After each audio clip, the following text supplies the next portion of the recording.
If your Keurig coffee has started tasting a little off lately, then your machine might just need a quick clean. These are the active K-Cup compatible Keurig cleaning pods, and they're designed to help clean the inside of your coffee maker.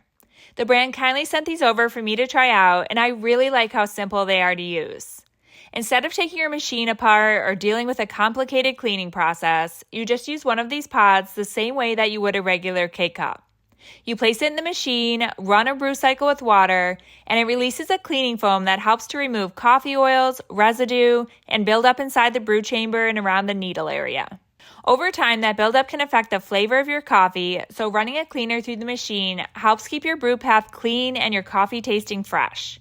Regular cleaning can also help keep your machine running smoothly by preventing clogs and helping to maintain good water flow. Another thing I like is that these are fragrance-free and made with simple ingredients, so you don't get a strong chemical smell or any lingering taste afterward. This pack comes with 12 cleaning pods, so you're set for an entire year. If you have a single-serve coffee maker like a Keurig and you want an easy way to keep it clean and your coffee tasting its best, then these cleaning pods are a really convenient option to keep on hand.